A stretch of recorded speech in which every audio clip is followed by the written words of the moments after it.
The views expressed by the host of this podcast are not opinion-based or for entertainment purposes. They are actually facts and truth, no matter if other people like it or not. It is the Detroit sports truth, and nothing can ever stop it from being correct.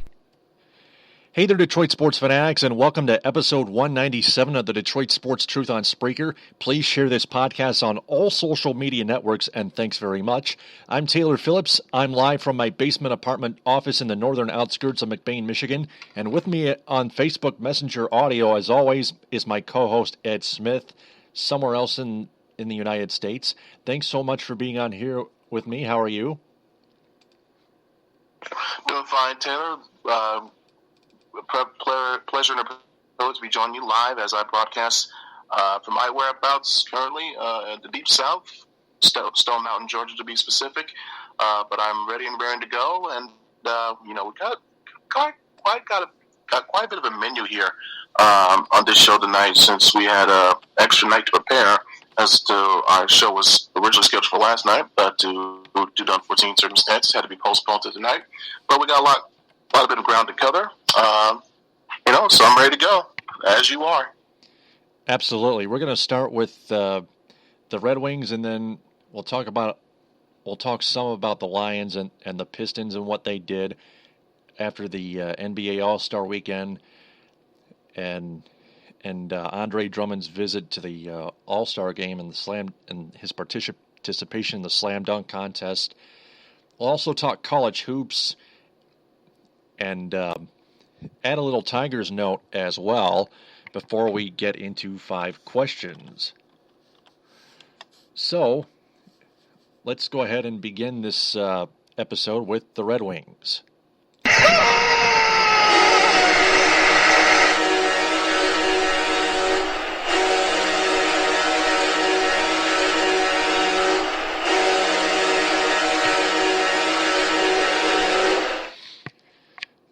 The Red Wings lost 3-2 in a shootout to the Colorado Avalanche after outshooting the Avalanche by like 20 shots on goal. They didn't provide much offense. Varlamov was a hot goaltender, admittedly, making about 42 saves or something like that.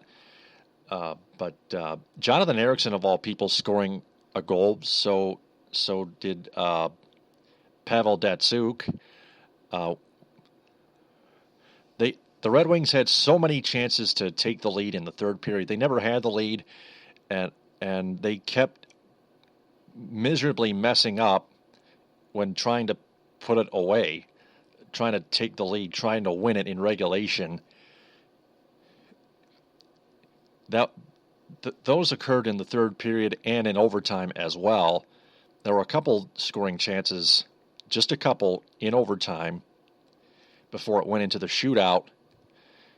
But right before the end, the Colorado Avalanche drew a penalty and failed to capitalize on it, as the Kaiser, in the final seconds, blocked a key Jerome Iginla shot, made a key block to send this into a shootout. Datsyuk was the second shooter. He scored the only Red Wings goal. Mrazek had a chance to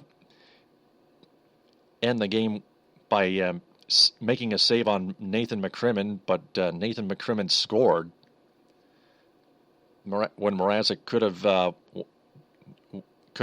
gone for the poke check. Brad Richards was the third shooter, obviously. I don't understand Jeff Blashill putting in Brad Richards when Jeff Blashill never even put Tomas Tatar in the shootout.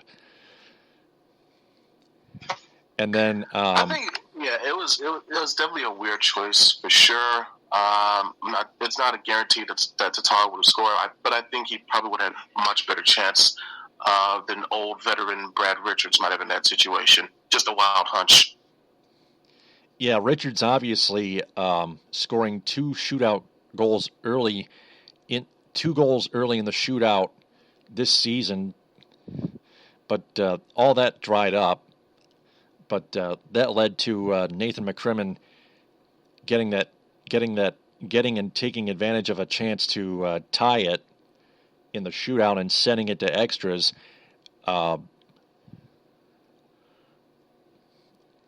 I don't. Dylan Larkin was the first shooter. Gustav Nyquist was the fourth shooter, and he was easily stopped, and then Mrazek allowed the game winner. I don't know who that was on. I don't know who scored that goal, but the Avalanche won 3-2 in a shootout, and I was so irritated, especially from the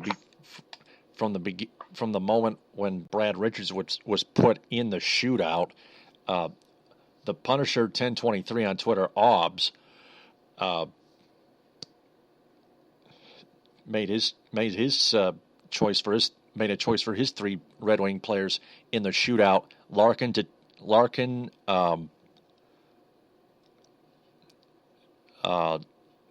Datsyuk, and Tatar. But I guess Jeff Blashill didn't listen to Obbs, the Punisher 1023 on Twitter, because Blashill was being the imbecile that he was. Like you had mentioned, Richards does have two earlier shootout goals from earlier this season, so I'm sure that convinced persuaded him rather to say give him a spot for this particular shootout. And I won't be too hard on Blashill. I think if I was in that same position, seeing what happened, seeing the results, the stats that I know beforehand, what Richards has done in terms of production in the shootouts earlier this year, probably would be inclined to give him a spot there as well. But, sometimes you roll the dice, sometimes you come up short. As for the game as a whole, you got to give credit first and foremost to Varlamov. When you have to make 40-plus saves in a game, that's a great example of you carrying your team and lifting them to a victory for sure. Very underrated, though, thing that must be noted. You know how often you and I have often chastised the Wings for not doing enough blocking, correct? Right, Taylor? Right. In this game, the Avalanche had 25 blocked shots. Detroit, on the other hand, they only had 4. So this stat was a great testament to how, it's not just great goaltending, but also good fundamental sound defense as well, and basic fundamental sound defense to a point, obviously. You could say Detroit thing, they shot the puck out of the net. I mean, for instance, Darren Helm had career high 9 shots in this game.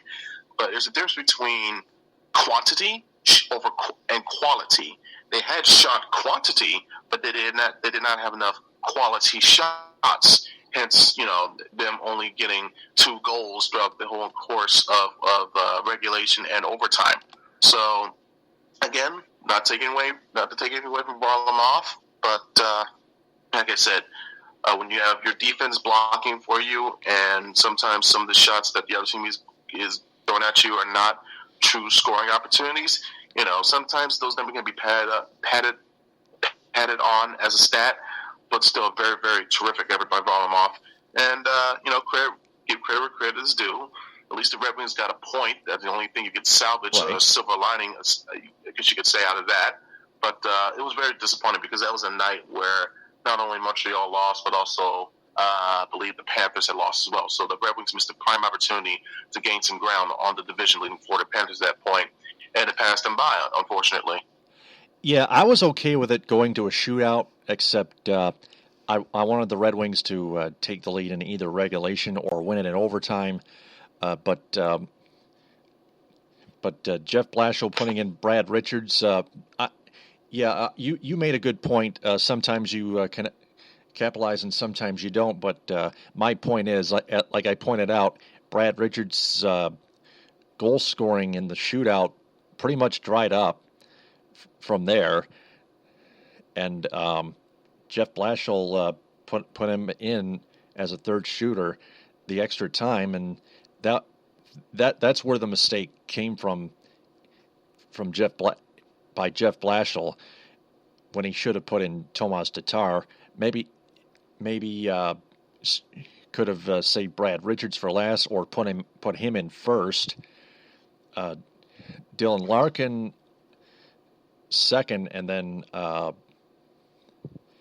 Pavel Datsyuk second, and then Dylan Larkin third. Still could have saved. Or suggestion, Nyquist first, Larkin second, Datsyuk third, and if you get to that fourth guy, that's when you put in Tatar. Yeah, Nyquist, Larkin, and Datsyuk, and then Tatar. Yeah, those are the four best shootout shooters you have. Richards, I still give him credit for scoring 2 goals in the shootout earlier this season, but he's still not one of the best shootout players on this team. Not quite, to say the least. So moving on, the Red Wings on Peter Mrazek's 24th birthday on Sunday late afternoon were playing the Bruins at Joe Louis Arena to end their 5-game, 6-game homestand.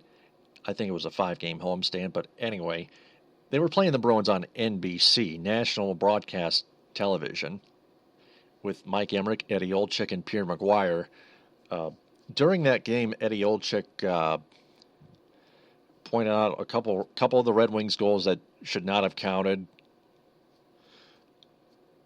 I didn't really see how they were scored technically, except I saw the highlights from it. But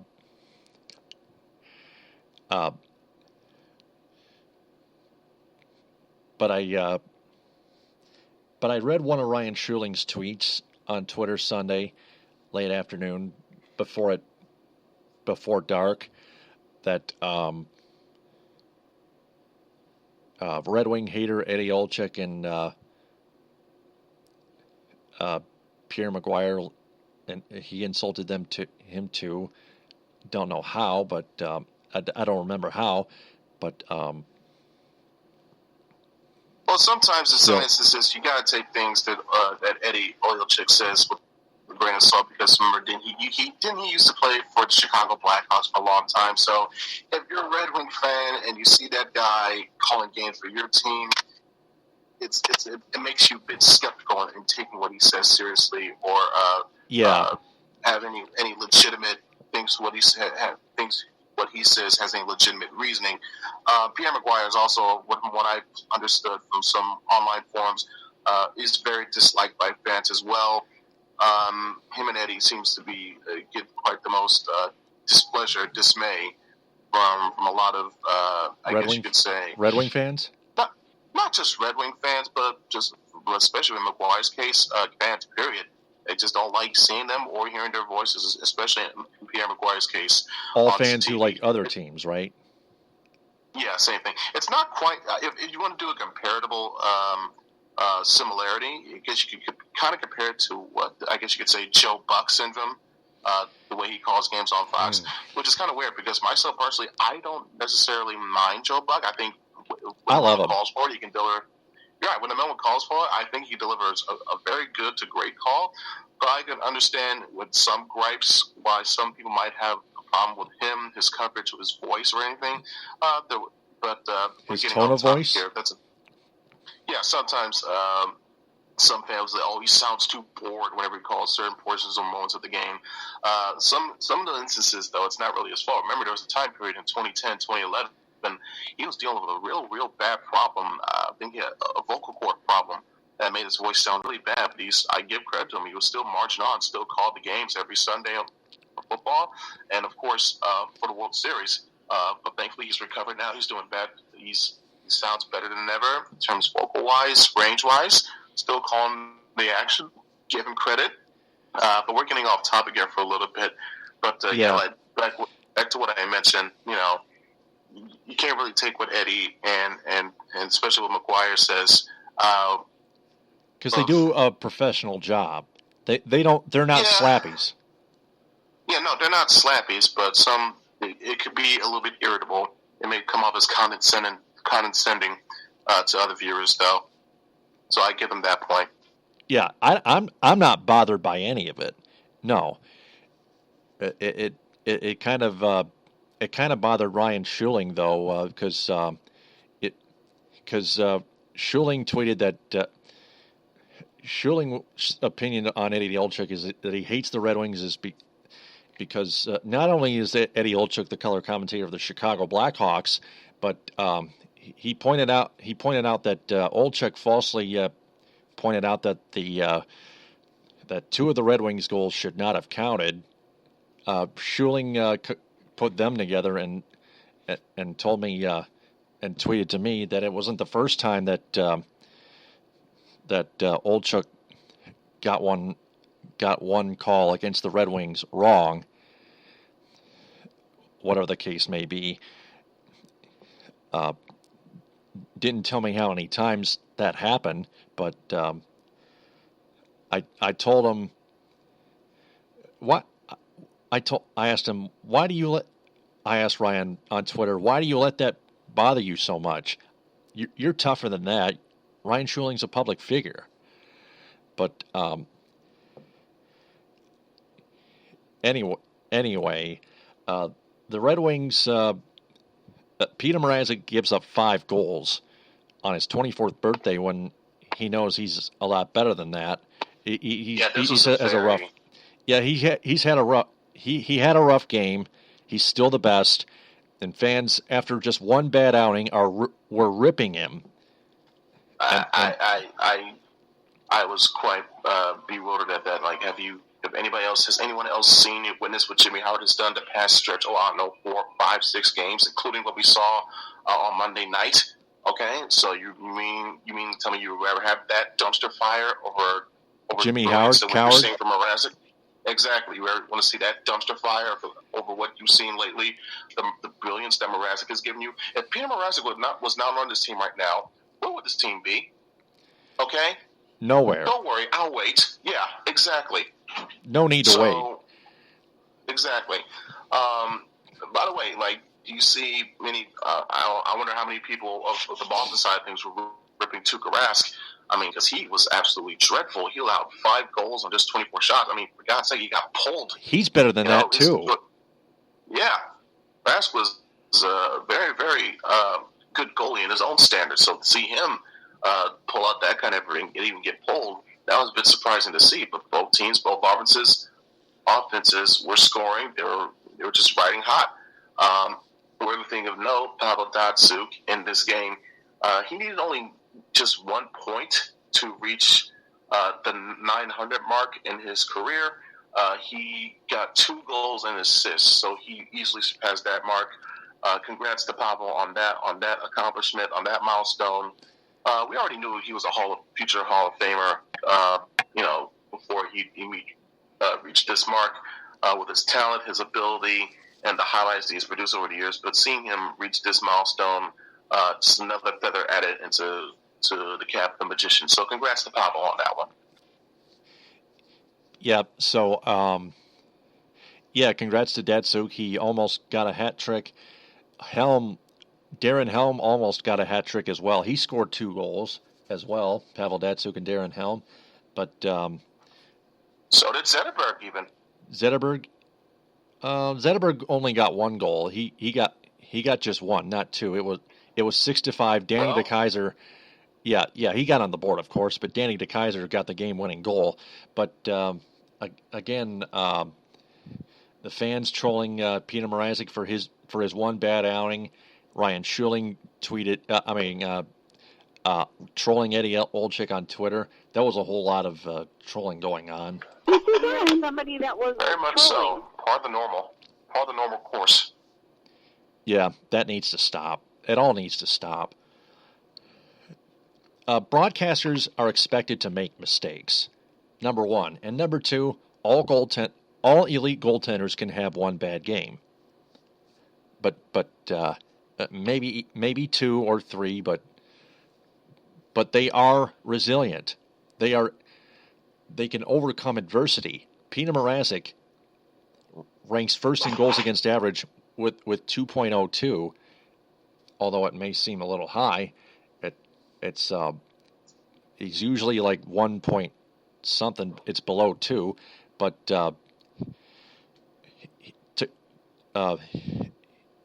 compared to Jimmy Howard's 294, which I'm going to get to right about now, Jimmy Howard has only started 9 games in the Red Wings' last 33 games as a backup, and he has allowed at least 4 goals per game in all 9 of his last starts as a backup. That is terrible. He freaking sucks. And he has never improved. He even got pulled twice in a row. One time at the Joe, and then one in Winnipeg. That Jimmy Howard got pulled against the New Jersey Devils at home. And he got pulled in the first period. And in Winnipeg, he got pulled in the second period in the right about the halfway mark of the second period, at about the halfway mark of the game. Part of me was a bit surprised that he was not. Part of me was surprised that he wasn't pulled against the Panthers. I mean, for goodness' sake, he gave up the first 3 goals 5 on 9 shots total. On 5 shots. Oh, that's even worse. Yeah, that's another point of Jeff Blashill's stupidity right there. On his, even on his first season as NHL head coach, some may argue that some Red Wing fans may still stick with Jimmy Howard and label him a great backup goaltender, which is not which is not right. It's not true. Illogical.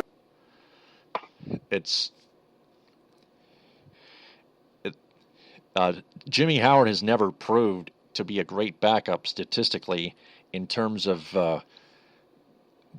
all the goals he has given up and the goals he has given up per game, which is like at least 4. He's never given up any less than 4 in any of his last 9 starts. Those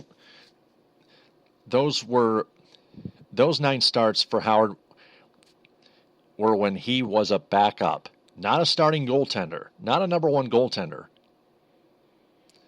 Blashill was playing Mrazek more. Ira Prashant and Art Rangner were admitting that Howard has been struggling, but Ira Prashant blames some of it on bad luck, which I still don't believe is the case. And but Art Rangner pointed out on the Schuling Report on the Team 92.1 FM WQTX in Lansing that it was a mental issue with Howard struggling, meaning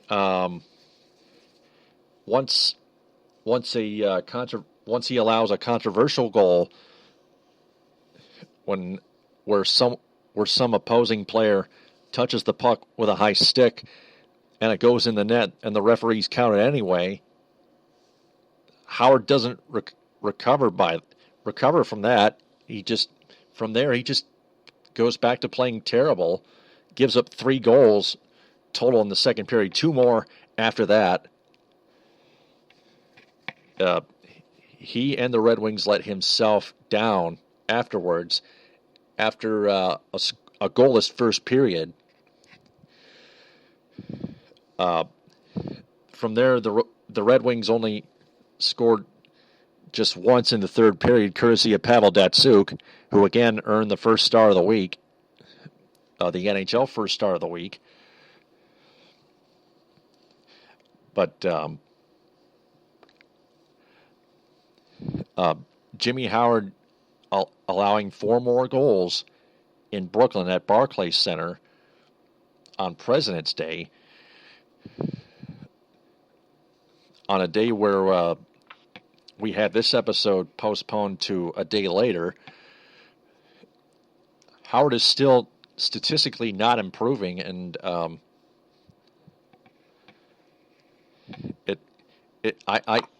like you pointed out, Howard is done, but Howard needs to start overcoming adversity, in my opinion. Just because Howard gets in a lot of work per game and gives up a lot of goals doesn't mean it's all on bad luck. It's some can still be pinned on Jimmy Howard, the coward. Absolutely. There's a difference between just flat out bad rotten luck. Like say, you're seeing weird goals go in, bounce in off of weird deflections, hitting the post and somehow bouncing in, that type of nature. But when you constantly allow at least an average of 4 goals per starting appearance, at least, like I said, the last 9 starts, right? At last 9 starts, at least 4 goals given up. Dude, that's 36 goals in 9 games given up as a starting goaltender. That's like over 40. That cannot be all pinned on bad luck. Some accountability and responsibility has to be taken for and by the player on that end. Say, hey, you know what? I'm not feeling my stuff right now. I got to find a way, but I'm working on it. Got to work on it. And find it out. Figure out some way to fix it. Most of it is blamed on Howard, evidently, as everybody sees it. Right. I mean, there's maybe if there's one aspect that I will agree with Mr. Regner on, but it's a slight different variation. It could be something mental. Mental by the fact that he's seeing Mrazek doing such a he's seeing Mrazek doing something. He's seeing Mrazek doing such a wonderful job. It's starting by that it's creeping, it's planting and growing even more doubt into Howard's mind. It's seeping into him more and more, which in turn is affecting his performance. That might be the issue right there if you want to talk about a mental blockage. He's seeing Mrazek doing so well, which in turn is making him doubt himself even more and more. Yeah, I believe so. But that's why I call him a coward, because he can't. He's still responsible for allowing so many goals, and he can't overcome adversity, and he just never improves, especially because of that. And I know everybody is pointing out that Jimmy Howard has a no trade clause, but Ryan Schuling did point out that that Howard can accept a trade. Let me see here.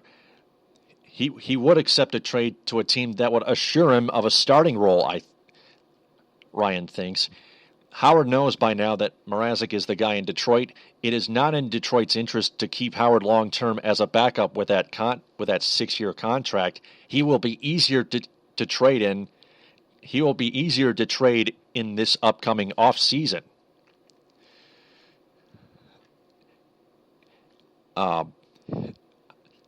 One thing that Art Regner pointed out that I found that was false is that Art Regner said that Jimmy Howard could still be a number 1 goalie somewhere for some team in the NHL, which is still not true, because all of his great goaltending is drying up.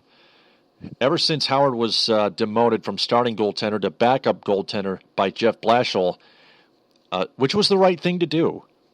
Peter Mrazek was at first slightly outplaying Mrazek, but since then was pulling away. Jimmy Howard admittedly didn't get much work in, but he still, as I pointed out, at least allowed at least 4 goals, maybe 5 or 6, 4 to 6 goals.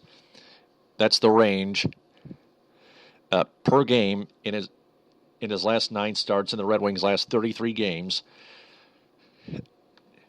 And this is where some real Red Wing fan realists want Jimmy Howard traded, regardless of his no trade clause. And this is where Ryan Schuling agreed with me that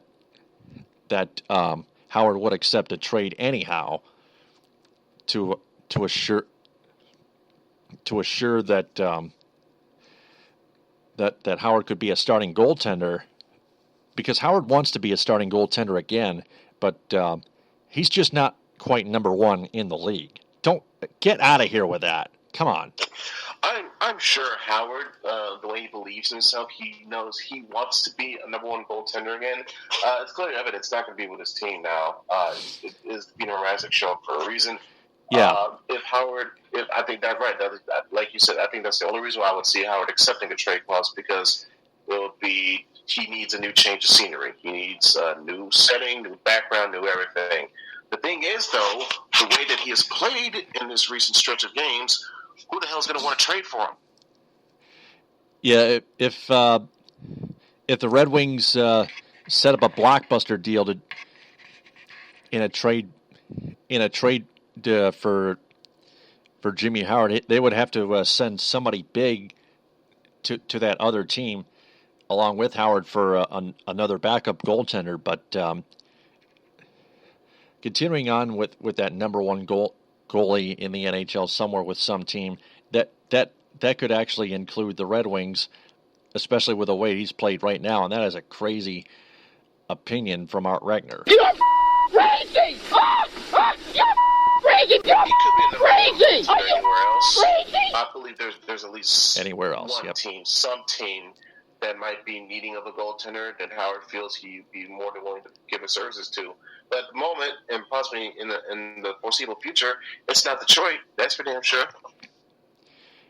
Yeah, I mean, it could be for Buffalo, except Neuwirth is the starting goaltender for the Sabres. Well, Howard can come in, and if he shows an impressive showing in games where he's given the opportunity, it could create tension and create debate. Hey, who should begin to nod more? And if Howard keeps showing more consistency, he will probably earn the goaltender over who Buffalo currently has now, because it's similar to what happened here in Mrazek, here in Detroit. Mrazek got a shot during the playoffs. He excelled, and now look where he's at. So if Howard finds himself in a similar situation and he excels, who's to say he won't be another starting goaltender again in this league? Like I said, there's got to be a team out there, at least one, that's in need of at least a recognizable, good, decent, adequate goaltender and of their services. Howard's team, in my opinion, he could fit the profile. He could fit the bill. We just got to find the right team that's willing to get him and his contract. Another point I'd like to make is that if Howard doesn't improve anytime soon, if he keeps giving up at least 4 goals per game, even as a backup goaltender or a starting goaltender, whichever, if he keeps allowing 4 plus goals per game, he may no longer be in the NHL. Schuling, I know Ryan Schuling also pointed out that if the Red Wings send Howard down, it would destroy his trade value and stuff like that. They would never demote Howard, plus that might diminish his trade value. Coral and McCollum are not great. Yeah, that's one point. That's one valid point Ryan Schuling would like to make, that Schuling made there. But even Coral and McCollum are outplaying Jimmy Howard. But Howard will likely be dealt in the offseason as they will work on locking up Mrazek to a long-term deal. They would like to get a decent defenseman for Howard. That's exactly the line of thinking on the method I was thinking. You got to get yourself at least a serviceable defenseman. If you're not going to get one in a free agent signing, maybe you could probably find one. With a team that's willing to deal theirs in exchange for Jimmy Howard's services. All right, Ken Holland was doing a little bit of scouting in Columbus again earlier tonight, as Topher Ryan on Twitter at CWing10 tweeted. DRW scouting CBJ again. The Red Wings are scouting the Blue Jackets again. How much money will Joachim Andersen of the Red Wings charge right winger Rene Bourque, a clearly terrible Rene Bourque this season, 2 goals and 3 assists for the number 18 jersey, or will Fedor be bringing back 51 back into circulation. I mean, why bring Bourque or Tootin into Detroit? I mean, I don't even know what Ken Holland's trying to do. Is he trying to worsen the roster in terms of offense and ignore the entire defensive in the entire defense system and just let stupid defensemen stay on this team and keep turning the puck over like Jonathan Ericsson and Kyle Quincy? The same no trade clause defiance could be case could be said with Jonathan Ericsson, as we pointed out with Jimmy Howard. Jonathan Ericsson could still be traded in the offseason, although Ken Holland may sound loyal to his inept players. Holland may mean business, but Holland is even more inept in the front office, a little bit more inept in the front office than the typically inept Red Wing players on the ice, such as Quincy, Ericsson. Let me think. You could probably throw in Johan Franzen as well, but that's more due to his health issues. But still, yeah, Franzen's out of the question now. Franzen's going to retire. Drew Miller's out for the rest of the season. He may be traded as well. Even if he had a no trade clause, he would still be available in the off season. Yeah, my point is Jonathan Ericsson could be available in the off season despite the no trade clause. This Ken Holland has the power to make these decisions.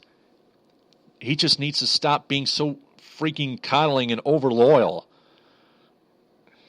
and just mean business. Get to business and do just what its name says. Look for better and mentally smarter and more aware defensemen that know how to do the right things in high leverage situations on the ice, not just in statistics, but what's going on the ice, how to clear the puck properly, how to block shots, how to take ones for the team, all that kind of stuff. The roster that they have right now is too afraid and too inept to do the right things. Jonathan Ericsson is still too scared to block a shot and too weak to stand his ground while taking a dirty hit. I mean, and it's as if Ken Holland is doing whatever he can to purposely. I'm not one for conspiracy theories, but it's like he's doing whatever he can to make the incorrect moves and see how much long he can get away with it without before enough fans starting up the uprising, where severe drastic changes had to be made to either his choices or his entire regime. Period. I don't know what the case is. It's becoming clearly evident now that without the proper scout holding his hand, so to speak, such as the one that he had for several years before parting ways with him a little while back, Ken Holland's very inept. He has no idea really on what he's truly doing.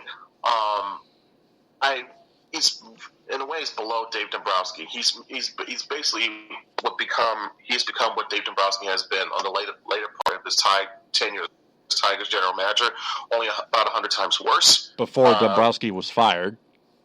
Exactly, and yet Ken Holland still has a job. I think it's due to the fact that fans are blinded by the glare of their 4 Stanley Cups in the span of almost 20 years compared to the Tigers' 0 World Series rings in 30. But still, like, at some point, with the continuous early exits from the playoffs, not doing enough progress in the postseason, and just, like you said, the players that you've mentioned before, Ericsson, Anderson, Franzen, Quincy, Miller, like, how much more can the people take before requesting and demanding that a new change must be made. What, do you have to finally end the stupid, meaningless playoff streak to make some real noise and say, okay, time to make a change of scenery? Ridiculous. Yeah, I mean, it's a mess. Ken Holland still has 2 years left in his contract, but Mike Ilitch and the Ilitch family, Chris Ilitch, for the best example, have the power to end Ken Holland's contract and let him go, so they can get a smarter and less loyal somewhat less loyal general manager that knows how and when to do the right things, to make the right moves. At this point, Mr. Ilitch is more concerned of trying to do whatever he can to bring a World Series title to the Tigers before he dies. If anything, Red Wings business, I think you should probably looking seeing to what his son Chris Ilitch might do. Maybe he'll be, if he's allowed, he'll be given more liberties with that. While his father is still taking command of the Tigers. I'm sure Chris has nothing, like as we've seen before, Chris really doesn't care so much for the Tigers as he does for the Wings. So, hey, maybe we should be calling upon Chris Ilitch to get some things done around here in terms of making a possible change of scenery near the front office portion for the Red Wings. Let me go back to Jimmy Howard. I almost forgot to read Prashant Iyer's tweets on Howard's statistics in his last 9 starts. You can follow Prashant Iyer on Twitter at Iyer, I-Y-E-R, _ Prashant, Prashant, Prashant, Prashanth. Howard's last 9 starts, record 0-6-3, time on ice 472.1 minutes, goals against average 3.94, save percentage 884, 5-on-5 save percentage 906, still not good enough, and penalty killing save percentage 824%. Yikes! Oh man! Oh boy, that's for those of you that might not be fully aware of those categories. 5-on-5 save percentage is what it says. It's what all the players on the ice against the other 5 from the opposing team at full strength. It's somewhat, I guess, it's slightly below average in Howard's case. It's been for the past few games, but my God, that penalty kill percentage, which is what the defense is on during a power play for the opposite team, shockingly bad. It's abhorrent. You cannot be considered a quality starting goaltender in this league and have a penalty kill save percentage that dreadful. Yeah, Howard's being soft in net. Ken Holland's being soft in the front office continuously. When were you so soft? Players being soft on the ice, as evident. I must reiterate, Colorado over the weekend, 25 blocked shots. Detroit, 4. So you even got some soft players on the ice. On the so much softness going around this organization. I don't get it. Yeah, this organization is still soft, but they are still in the Atlantic Division. So soft. In the top 3 in the Atlantic Division, in terms they're still within striking distance. Like I said, they had a prime opportunity on Saturday night with the Panthers losing to really take advantage. They didn't, but they did manage to get 3 points in the past 4 games, I believe. The overtime loss on Saturday, the regulation win on Sunday. That was Friday night. That was Friday night. It was a shootout loss. My apologies. My apologies. That's right. Yep. Friday night. Then Sunday night, Sunday afternoon, regulation win. Monday night, regulation loss, so no points, but still. It was a Monday afternoon. It was a matinee on President's Day, but close enough. Yeah, very much so. My apologies again on that one, but still, when you get those points in that same amount of games, you're averaging your pace to be just about right, but still, you got to take advantage of this because you don't want to keep trading wins and losses because now you're entering the final leg, the final third of the season. In a minute it's going to be March, and then boom, home, it's close to nut cutting time.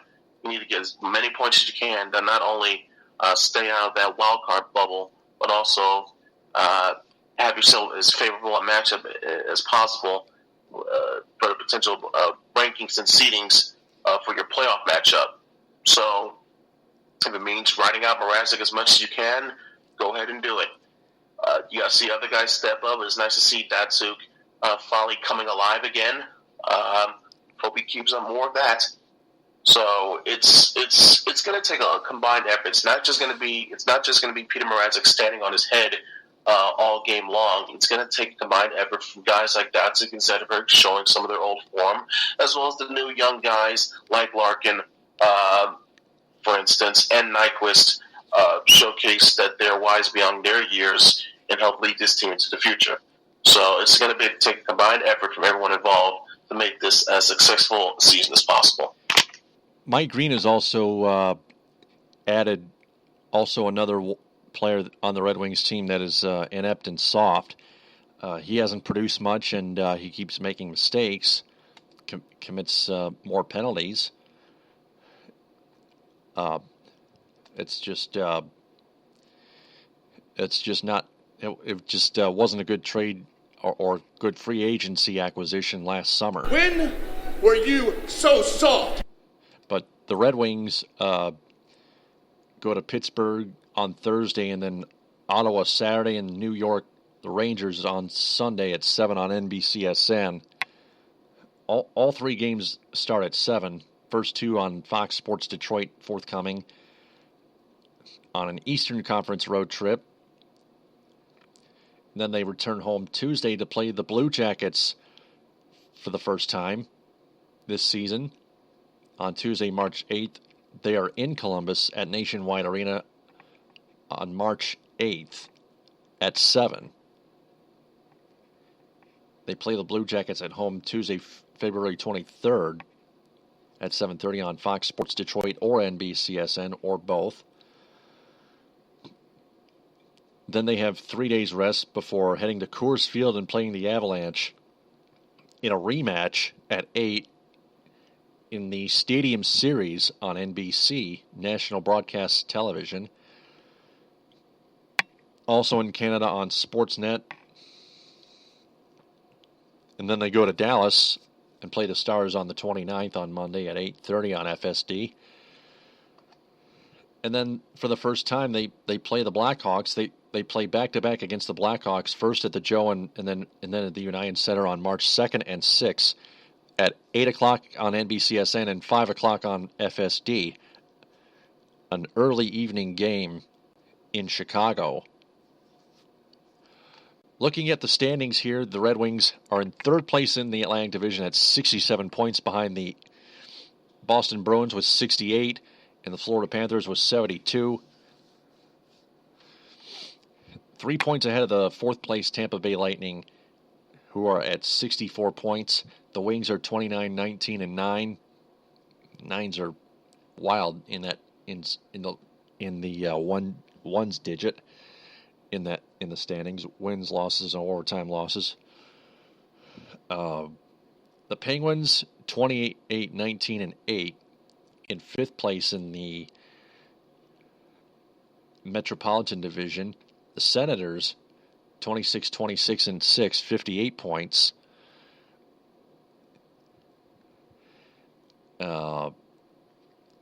Let me see here. The Rangers, second place in the Metropolitan Division, 32, 18, and 6, with 70 points. Henrik Lundqvist has been on fire, and still another one of the top NHL starting goaltenders in this league.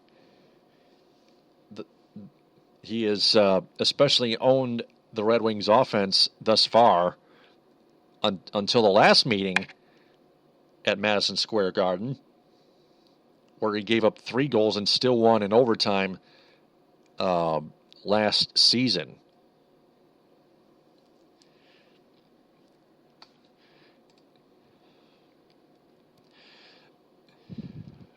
Right now, the Colorado Avalanche are in fifth place, 29, 26, and 4.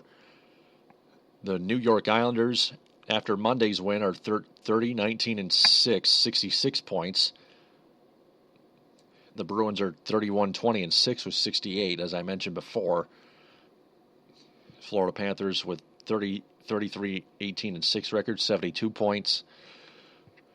Taking a look at the wild card standings, where each team is.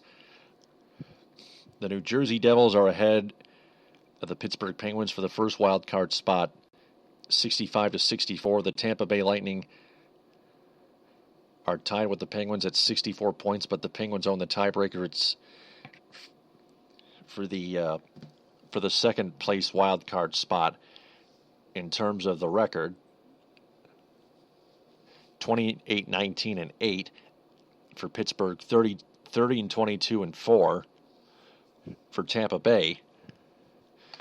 Right now, the Red Wings are being outscored 147 to 146. That's got to change, because the other top two teams in the Atlantic Division have outscored their opponents 42 combined. Florida outscored their opponents by 26. The Bruins outscored their opponents by 16, and the top three, the Washington Capitals at 41, 10, and 4 with 86 points, outscored their opponents by 58 goals. The Rangers outscoring their opponents by 20. The Islanders outscoring their opponents by 20 goals. Clearly a showcase of, great goaltending can carry you great lengths, but at some point you're going to need your offense to step up. This is the case, obviously, for Detroit now. Yeah, Ken Holland is only focusing on the scoring and not the defenseman. My point is on the defense is the turnovers. They have to start limiting the turnovers and the bad mistakes, and they're not doing it. Jonathan Ericsson keeps turning the puck over, keeps showing how weak he is. Kyle Quincy turning the puck over. Mike Green turning the puck over. It's still happening all over the ice, especially in their own defensive zone, which is suicide. It's essentially putting the bullet into the chamber and handing the gun to the person in front of you when you make those types of turnovers. It's beyond shooting yourself in the foot. It's signing your own death warrant, essentially. It's like a little bit worse than playing Russian roulette, or kind of just like that. Yeah. So in terms of if Ken Holland scout the defenseman, how about ones with better puck handling skills? What was the question? I was going to say, since Ken Holland's doing all this scouring and scouting for potential future defensemen, how about guys that have at least good puck handling skills? Yeah, and passing skills as well, like awareness and who to pass to and who not to pass to. That's one key that I like. That's one thing I'd like to see improve. And most importantly, guys that can keep the puck in the zone when you're in pressure situations, or situations where you're trying to create pressure on the opposing team, and most especially when you're in the power play. Too many times I've seen the Red Wings games where they try to get something going on the power play, and then boom, even on the most easiest places of transitions, the puck gets past the defenseman, and then they got to clear out and start all over in terms of risking an offside. That's, of course, going to waste time and seconds off of the penalty kill, the power play clock. So, yeah, Nicholas Kronwall, for example, he almost never holds the puck in. That is irritating. Very frustrating, without a doubt. He has failed to hold the puck in He has failed to hold the puck in the zone so many times over the years. And that just freaking sucks. It just plain flat out sucks that Kronwall is only good at hitting people, only good at Kronwalling people, and nothing else. Good at hitting, not good at anything else. Tells the story, unfortunately. Yeah, I mean, even if some hits are key, that's all he does. I mean, what's the point in having a player that just cares about hitting people, checking people physically? Well, they have a name for that. It's called enforcers. Those are the guys you just normally keep on the bench and then bring them out in key situations. If that's what Carvalho only wants to be focused on, then fine.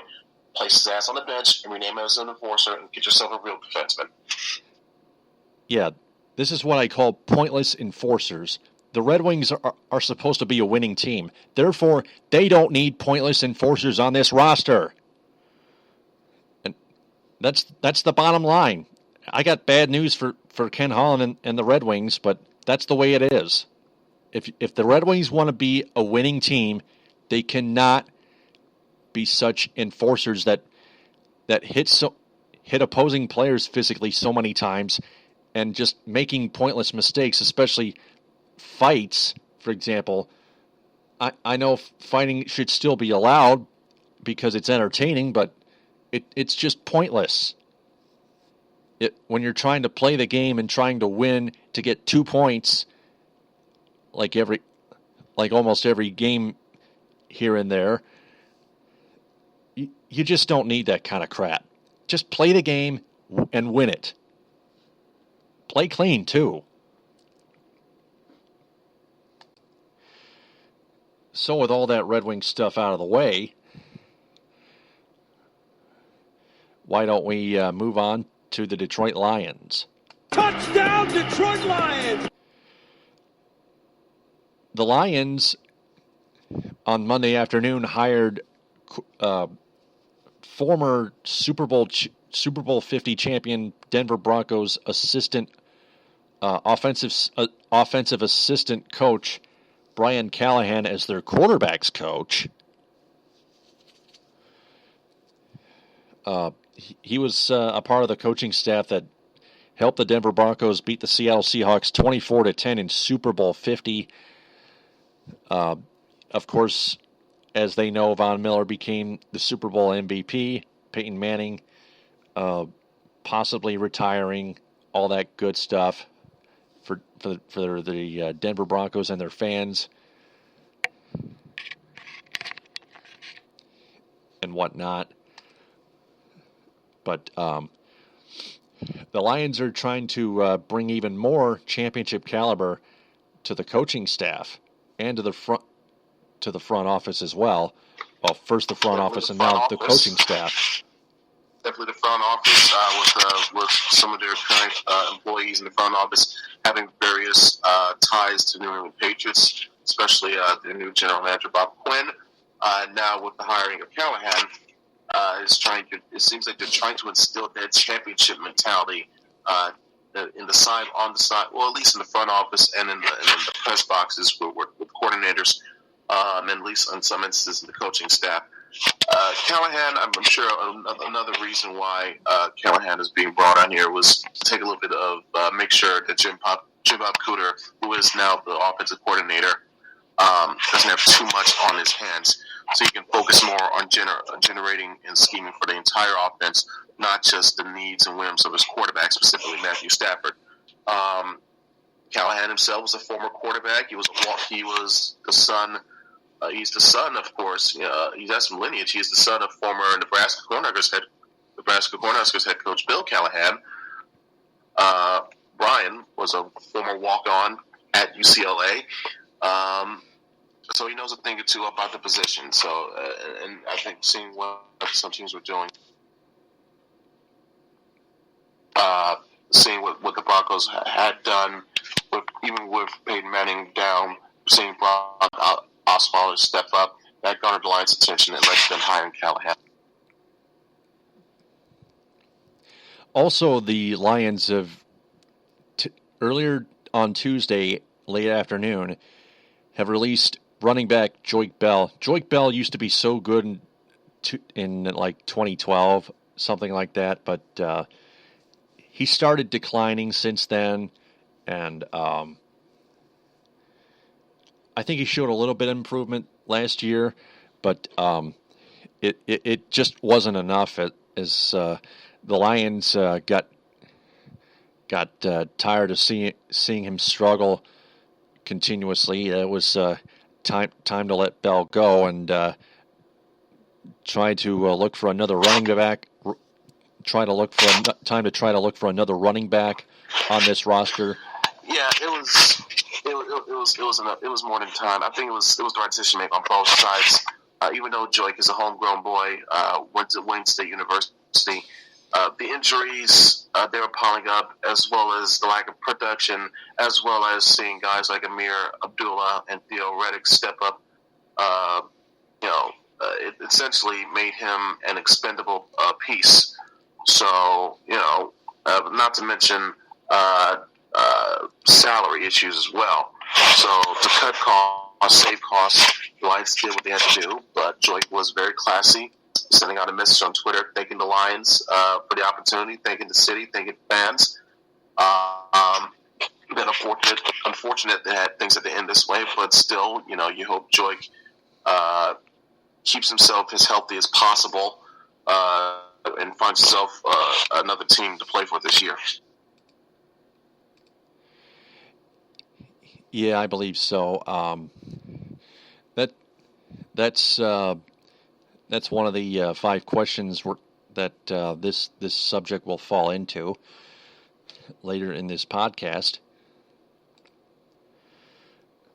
We want to go now to a Michigan football recruiting note. Let me hit the Touchdown, Michigan! Now, Ed. Well, I think I can. Yeah. I think I can take this one from here briefly. Yeah. Dylan McCaffrey. Now, some people might not know the first name, but I'm pretty sure some folks may know the last name. His family is very well known within the football community. He is the son of former Denver Broncos wide receiver Ed McCaffrey. He is the brother of last year's Heisman finalist Stanford running back Christian McCaffrey. So the game is in his bloodlines, is in his gene pool, so to speak. Dylan plays quarterback. He is a potential top recruit for 2017 for next year's recruiting class. He is committing to Michigan. He announced his commitment to the Wolverines. He's already the 5th commit for Michigan's upcoming class of 2017. But he's their first one at quarterback, and definitely one that they had their eye on for sure. So, well-recognizable name, good high enough ranking, fits the profile of what Jim Harbaugh is looking for in his quarterbacks.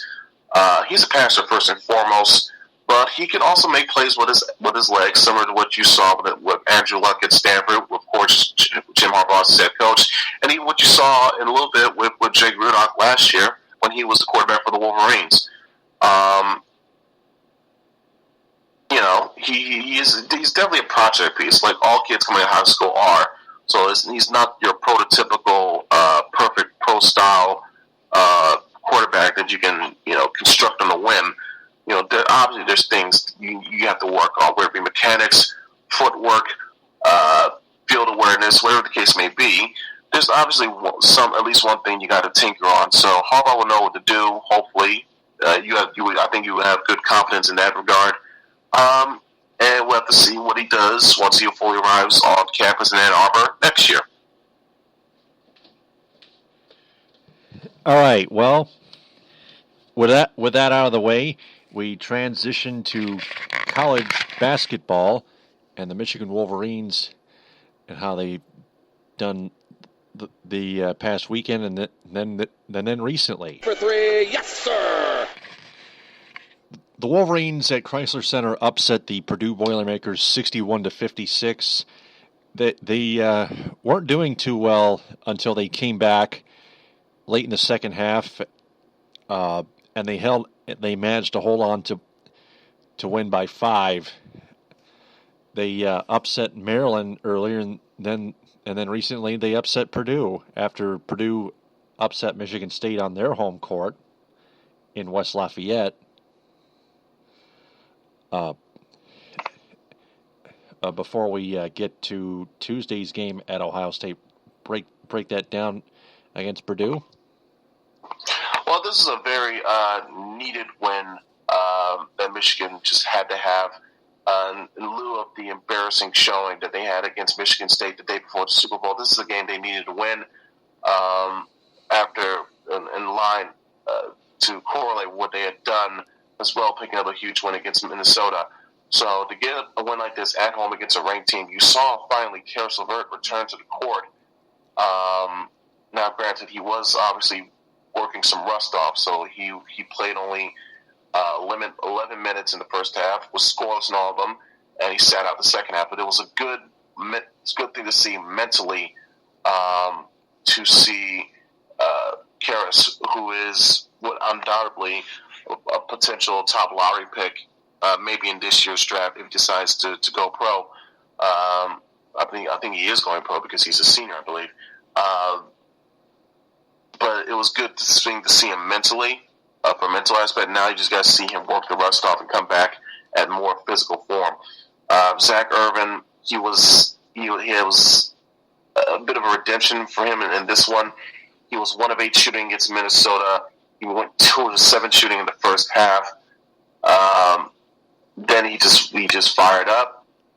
Ended up scoring 16 of his 22 points in the second half. Provided great offensive production, as well as many other players as well. Michigan found a way, for once, to rely on their rebounding skills to help keep this as close as possible. Showcased good defense, and for some reason, even though they went 5 of 20 from 3, they were able to play enough good defense down the line and held off Purdue. As was clearly evident with the score. Purdue, even though Michigan was very bad offensively on the three-point line, Purdue couldn't do anything offensively on their own right, and that has to go in credit with large part to how Michigan played defensively. So that was a desperately needed win, as well as what you saw with Minnesota. So 2 very good, impressive wins for Michigan after the disaster against the Spartans. Now let's hit this one on the head. They lose to Ohio State in Columbus 76-66. They were shooting 39% from the field, but 5 of 24 from three-point range, as Matt Shepard pointed out at the end of the game. What happened, Ed? Well, we know at this point, Ohio State is going to be a good to great team on average every year, with Thad Matta as their head coach. Despite not being ranked. Yeah, despite the rank, it's just always going to be that way with Ohio State, the way they perform in conference. Seeing how Michigan performed offensively against Purdue, and now knowing that they're going to be on the road against Ohio State, they could not repeat the same performance, but unfortunately they did. As well as Ohio State. Even though they won the rebounding battle, just not enough of a good defensive presence. Ohio State had 4 blocks as opposed to 1 for Michigan, and again, Ohio State shooting better from the 3-point line as well. Even though it's the same amount of made shots, much better accuracy. A big key though was them getting to the line. Ohio State had 5 more free throw shot attempts made. And also not just the free throw line shooting, but overall floor shooting, 54% compared to Michigan's 39. Even though you saw Derek Walton and Zach Irvin combined for 28 points, you also had guys like Duncan Robinson and Muhammad Ali Abdul-Rahman combined for 12. So when 2 of your starters combined for 12 points, whereas you see all of Ohio State, their contributions, not just from the starting 5, but also especially from the bench. Cam Williams with 10 points, just not enough. You had a good stretch in the second half where you kept things close, but after a slow start in the first half, it was just not enough to overcome, unfortunately. Yeah, perfectly put. So with that loss, it's going to be tougher for Michigan to recover because they're at number 6 Maryland Sunday at 1 on CBS. The Terrapins have the home field advantage. Michigan upset them at Chrysler Center when Maryland was ranked 3rd in the nation. Maryland is still ranked 6th in the nation, and they're looking for revenge, are the Terrapins. Oh, definitely. After that's suffering that upset loss early in the year, this is going to be a Maryland team that's highly motivated and I would say a bit angry in some instances too. And they're going to be at home, so this will be another big plus in their favor. And also they're more in line of they have higher things motivating them, not just the Big Ten conference race between them and Iowa and Indiana, but also as we get down to the wire here, the stretch of the schedule of the season, seeing how they perform here in these last few games as well as the conference tournament, it might be potentially playing for a number 1 seed in the conference tournament as well. So those are factors you have to look out here concerning where Purdue stands at this point. So look for them to highly take advantage of Michigan's weaknesses. I could see Trimble, one of their star players, having a very nice showcase game. It's nationally televised at home on CBS. If Michigan pulls off the win, I'll be stunned, surprised but stunned.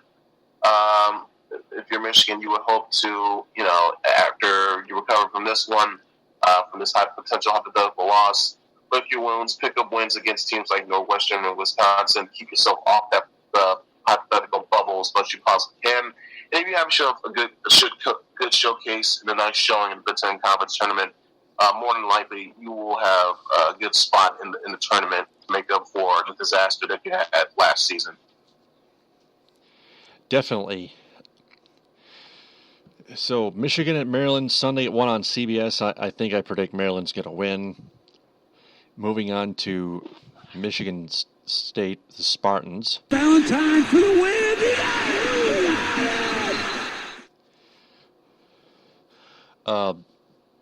They wallop Indiana 88-69. They walloped them in the second half after having a bad first half. Indiana's a good team, but MSU came out storming in the second half. They love playing in the second half. They usually have a so-so to below average first half, but that was their negative Achilles heel. The second half is the positive Achilles heel. The Spartans play really tough in the second half. They are so resilient. They had Lou Rawls' Tum Nairn Jr. return from plantar fasciitis in his right foot, and then after the game, during the game, Kenny Goins got bumped in the knee and suffered a knee injury, and earlier Tuesday he was announced to be out 2 to 4 weeks. So Michigan State will be without him for a little bit. Quite unfortunate to see after seeing what they went through earlier with Denzel Valentine's brief hiatus due to injury. But see, Michigan State, they're on a bit of a roll here. They have won now 5 of their last 6, even though they had a slip up against Purdue. They still had impressive wins against the likes of Maryland and Northwestern and Michigan. So now it's building to a point where even though they might not have as good good record in conference, they have done so well out of conference leading in. It makes their overall work look very impressive, and you could see them potentially getting a higher seed than, say, in Indiana or Maryland, regardless of whether or not they even win the conference championship or not. That's how good they've been as an overall team as a whole this year. MSU is playing unranked Wisconsin, the Badgers, at Breslin Center Thursday at 9 on ESPN. Wisconsin beat them in Madison, Wisconsin, the last meeting.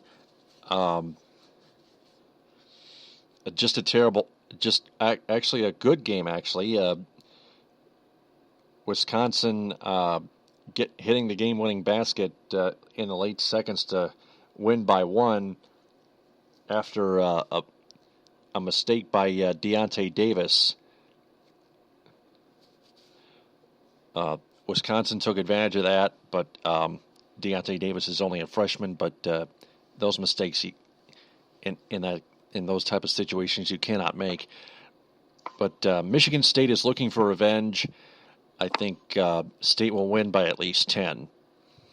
That first game was a bit weird to see because even though Michigan State had a higher shooting percentage, better shooting from three-point range, and even better rebounding, they were plus 10 in rebounding department. They still lost the game, but it was only by 1 point. So I think that was more so on Wisconsin finding great reserves to win late than Michigan State not having a good game, because Michigan State had a very good game. And now the way they've been on this roll, I would expect them to, especially now since at home, I expect them to get this win for sure. It'll be very interesting to see how they match up against Ohio State, because they got the Buckeyes twice within a span of 4 games. After this game against Wisconsin, they got Ohio State on the 23rd, and then 3 games later, after Penn State and Rutgers, they have the Buckeyes again, only this time on the home floor, March 5th at noon on ESPN. Yep, I believe so. That is true.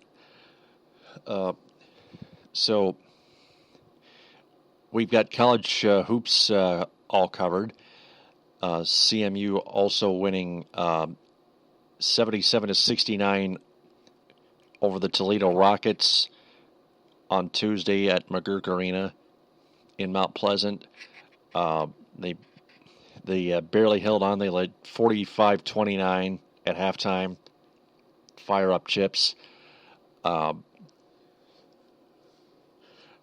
We transition now to professional basketball, the Pistons. Left sideline, 3, and he answers. The Pistons enjoyed their All-Star break, but after the All-Star weekend, earlier Tuesday afternoon, they just at about 2:30 p.m. they made a trade involving Brandon Jennings and Ersan Ilyasova. They dealt them to the Orlando Magic and acquired Tobias Harris in return. And Pistons fans and media like the move a lot. I think in the group Pistons Nation, the fans loved it. I think it was a great trade value.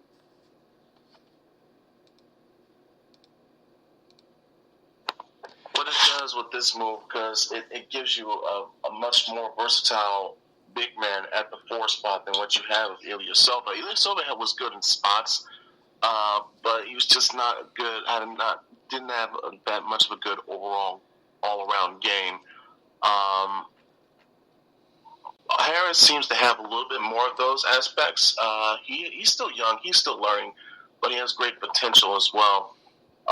He can give you added size in the paint, but also give you some good outside shooting as well from time to time.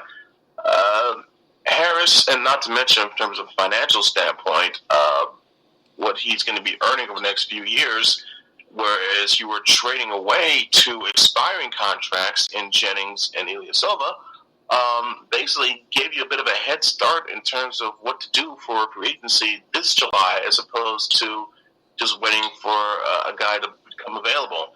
I do remember Harris was a list, seeing Harris a potential list of players the Pistons might have wanted to get, or forwards that the Pistons might want to get before eventually landing Marcus Morris last offseason. So I'm pretty sure Stan Van Gundy did not forget, was able to pull enough strings and get his guy. So very, very well done transaction, not just by SPG, but by Pistons organization as a whole. And this does benefit both teams. Jeff Bauer is the general manager. Excuse me, Van Gundy as the team president. I forgot about that. Thank you for the slight correction. So again, the whole team involved in this. Great job on them. But this is a move that benefits both teams as well, because Orlando, like you said, they get 2 expiring contracts here. That money's going to be coming off the tables in the offseason. They can find, they can go in their own rebuild mode, just like the Pistons have done in the past couple of years, and try to build something else, whether it be a nice free agency signing or try to deal with the players that they got here. But I think this is a deal that works enough for both teams. I'm sure this definitely gives enough opportunity for Brandon Jennings to now get more playing time, because I'm sure it's what he would have wanted to see as he came back from his Achilles injury. Now he's going to get the opportunity in Orlando as opposed to Detroit, because with Reggie Jackson, he's become on notice over the past year or so, especially now with his contract. It was a bit difficult to see how it was going to work out to see both Jennings and Jackson share playing time. So it's nice for Brandon in that regard. He even sent a nice message of his own, thanking the team and the fans for his 3 years of service there. Thank you, Brandon, as well, for contributing as much as you can. Providing, in my opinion, giving him some extra emotional motivation for the team as well. I think he was one of their motivational leaders, I would say. So that essence, I'm sure to an extent that will be missed. But I think it's better for both teams to have this deal transpire the way it is now. But it does leave things open for Detroit from a vulnerability standpoint. They're going to need now another reliable backup point guard, because with Jennings, when you lose his versatility to give you good offensive production off the bench, before Jennings returned from his injury, they were getting slim to none of that, especially when you had a guy like Steve Blake, of all people, Steve friggin' Blake, leading the second unit. I'm sorry, that's not going to get it done. There's a reason why this guy's been on multiple teams over the past number of years. He's just there to be on the depth chart. He's just a body. That's it. He's not really that good. He can have a good night every once in a while, but that's few and far between. That's once in a blue moon. You need guys who are reliable, can give you good scoring off the bench, provide a bit of a spark in terms of starting runs and whatnot, and can dish the ball well, just like Jennings had done as well. So I could see them, as well as some reports are indicating, I could see them bringing back a person that they once were acquainted with before. And yes, that involves the likes of either DJ Augustine or even Jose Calderon, because they just, like I said, this isn't different. This is different than what it was, in 2010, 2011, 2012, 2013, where they just needed a point guard there because they were just so inept of finding one that they were forced to get one, even though it was below average. He needed to be done for the depth chart reasonings. Now you have Reggie Jackson. You just need now a guy who's going to give you reliable minutes off the bench and give you good offensive scoring. That's all that's necessary here.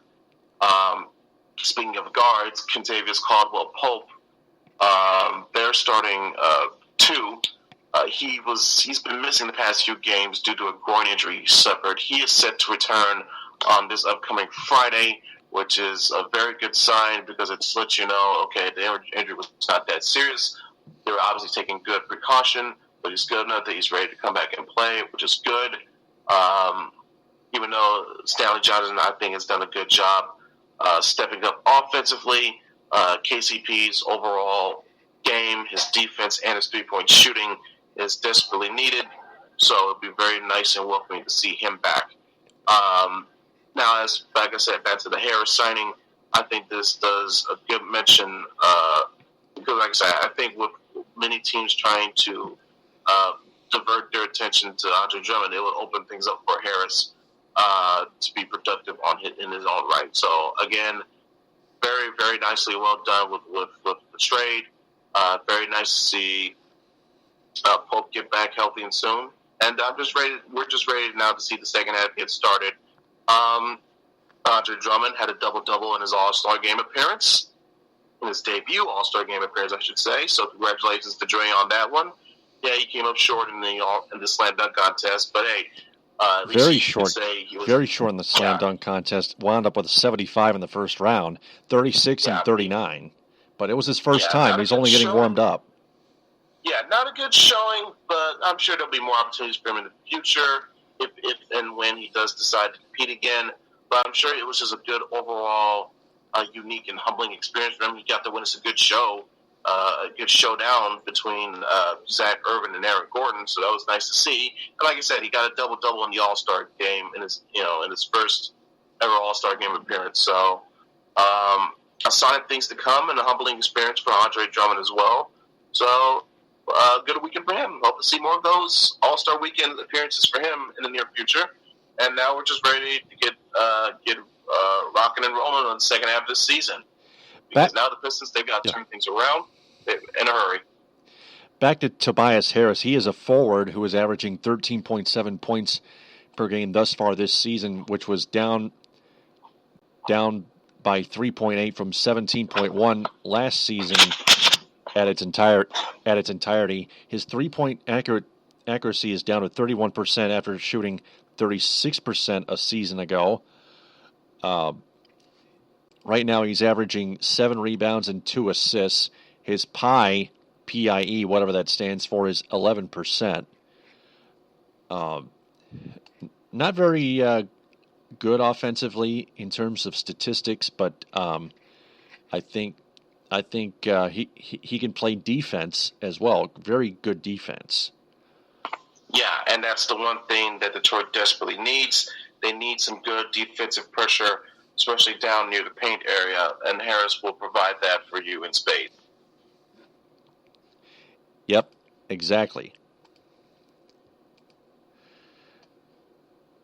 So we're going to preview the upcoming Pistons games on episode 198 on Spreaker.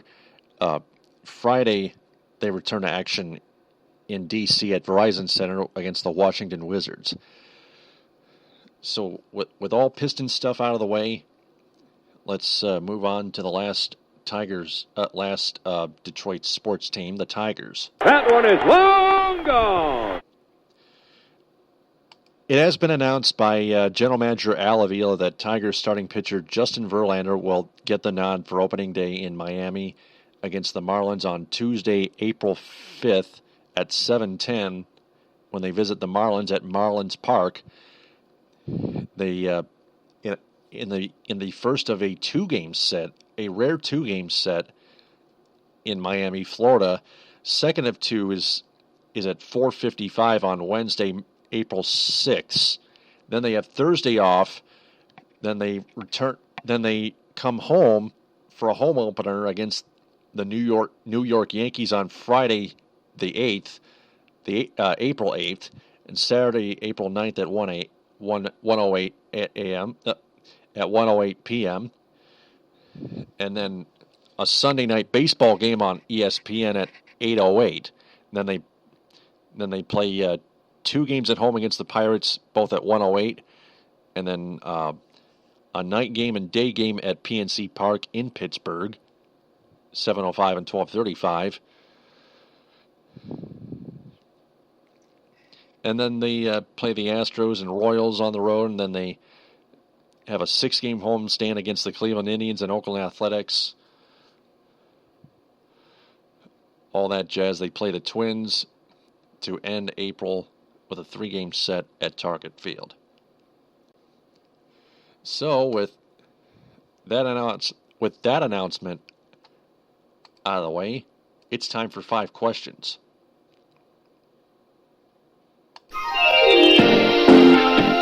It's time for 5 questions with Taylor the Gator Phillips. Question number 1. Did the Red Wings let the game against the Colorado Avalanche get away from them? I wouldn't necessarily. A bit tough to tell because, like I said, Colorado's goaltending was very astute and astounding for them. I wouldn't say necessarily. I wouldn't say it got away from them because Colorado did the right things. They had great goaltending and great defense, like I mentioned before. 25 blocked shots. So it was more so Colorado holding serve, holding on to home ice, putting on a good showcase for the home crowd. More so, they took the game more so than Detroit losing it, for sure. It was a close game, but Colorado did just more enough of the right things to persevere and win that game.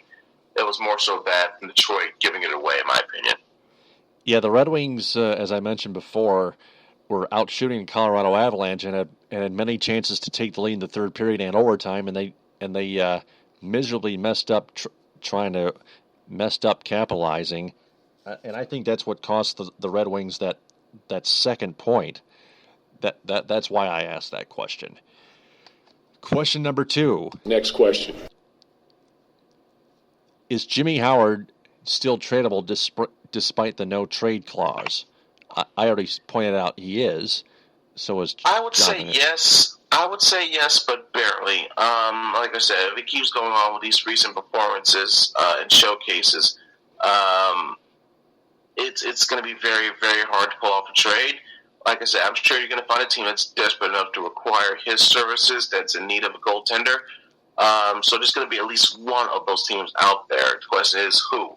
But if Howard keeps up these performances, that number is going to go down from maybe to just flat out 0.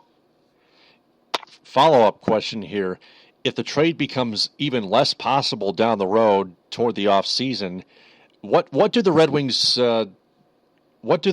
even consider? Like stopping his contract, terminating his contract, maybe making him an unrestricted free agent, getting rid of that no trade clause? Could be an option. That could be an option, because if you're not able to trade him before the deadline, and certainly not trade him in the off season, then you might. And if you're not even going to entertain the notion of sending him down to Grand Rapids, then there's got to be one other possible explanation, and that's what terminating his contract. That's the only logical thing I see them doing. Because if they can't get a trade going, then like I said, mentions the reasons that I pointed out earlier, and the possible hypothetical possibilities that could happen, I see them cutting him if they don't trade him. Yeah. If his trade value lessens even worse, they could either terminate his contract and no trade clause and cut him, or they can send him down to Grand Rapids, and either way, forget this whole trade Howard thing, or put him on waivers. They could do the same thing with Jonathan Ericsson if he never improves in terms of his turnover ratio, especially if it costs the Red Wings games and goals. Wouldn't you agree? Undoubtedly so. Next question. Question number 3. In terms of the Columbus Blue Jackets being scouted by Red Wings general manager Ken Holland, which player of the two is worse, Rene Bourque or Fedor Tutin? Boy, that's like asking, would you rather get punched in the face or punched in the liver? Boy. Do I have to pick one? Oh, God, I have to. Which one's younger? Whoever's younger, that's the one I'll take. Which one has less productive statistics? That's the main question. It doesn't matter if they're young or not. It's close, but probably. I might have to take Bourque. Yeah, me too. He has 2 goals and 3 assists, like I mentioned before. 5 points total, even less than Fedor Tutin. If you compare the two. Yeah, but it's both. Ugh. Yeah, it's just like, go after Jack Johnson, picking. for goodness sakes. There you go. That would solve a lot of problems easily. Yeah. Hashtag get Jack Johnson. It's a simple hashtag campaign we need to make here. Next question. Question number 4, with Joique Bell out of the way, do the Lions draft Ezekiel Elliott from Ohio State? Because I heard on Twitter from Detroit Sports 105.1 and Matt Derry asking a question Should Lions fans be scared or excited? A poll question to if the Lions should Lions fans be scared or excited if the Lions draft Ezekiel Elliott at number 16? Yeah, I'm going to say no to the question of should the Lions draft Elliott. No, because they have much bigger concerning needs than running back. They're fine at running back. Okay, I'm sure. Yeah, you can never have enough running backs, but they're okay. They got Amir Abdullah. They got Theo Riddick. I'm pretty sure they can find at least another guy in the free agency department that can sign him at a low cost, and so that's another guy to add to the depth. Zach Zenner. Zach Zenner. Exactly. Zach Zenner. I mean, you saw what he showed in the preseason. Give him a shot. See what he can do.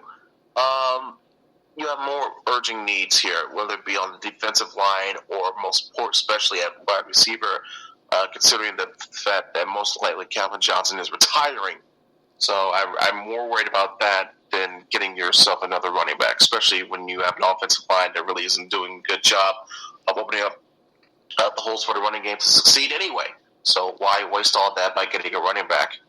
So no to Ezekiel Elliott. He's a great talent.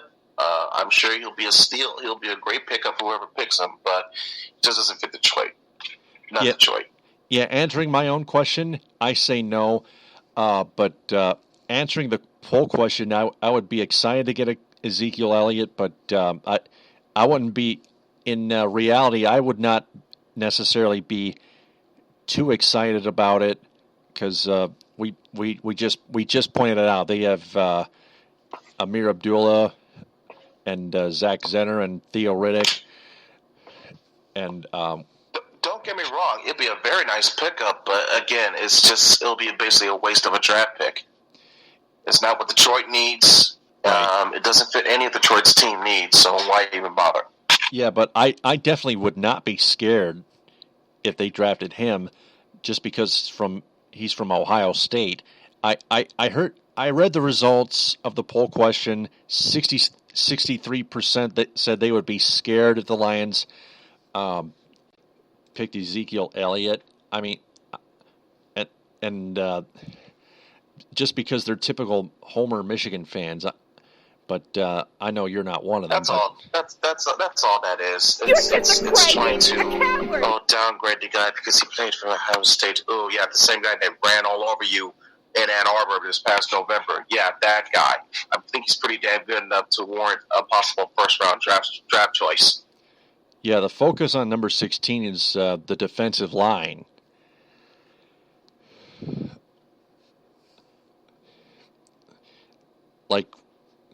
Like we mentioned, Robert Nkemdiche's going to surpass 16 and become greater than that in the draft.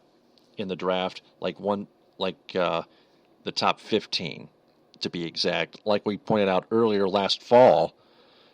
sometime last fall, earlier last month, not fall, but last month.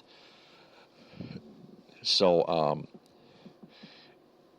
we needed another defensive lineman. Von Miller was one of our choices. Even though he's a linebacker, but he's an excellent pass rusher. So yeah, Troy needs to figure out to solve the pass rusher issues for sure. Whether it be a linebacker or DN. If you can find a good one at DN in the draft, on the defensive line of the draft, well done. But they got the work cut out in that regard. Next question. And finally, question number 5: Did the Pistons make the right trading? And finally, question number 5: Did the Pistons make the right move trading Brandon Jennings and Ersan Ilyasova to the Orlando Magic for forward Tobias Harris? I say yes, because like I said, not only it helps you at one of your needs, but it also helps you financially. You trade away 2 expiring contracts, and in return you get a contract that really isn't too cost-heavy, especially when you have a rising salary cap in the NBA in the next year or so. So And like I said, like mentioned before, this benefits both teams. So, the Pistons, without doubt, made the right move in getting this deal done. Yeah, the Pistons need defense.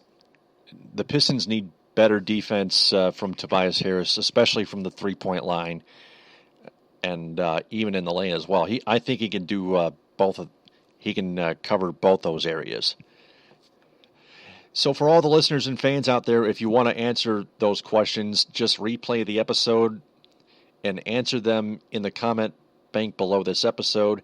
That wraps up episode 197 of the Detroit Sports Truth. Ed, thanks so much for your help. I will talk to you Thursday at 12:30 for episode 198. Absolute pleasure, Taylor. Get some good night's sleep. And to all you viewers out there, thanks for tuning in. Get some rest as well. Stay safe and have a good night. All right. And for Ed Smith, I'm Taylor Phillips. If there's anything you fans want more of or less of on our podcast, please let us know. We'll be back Thursday at 12:30 for episode 198. TTFN, ta-ta for now. Bon appetit.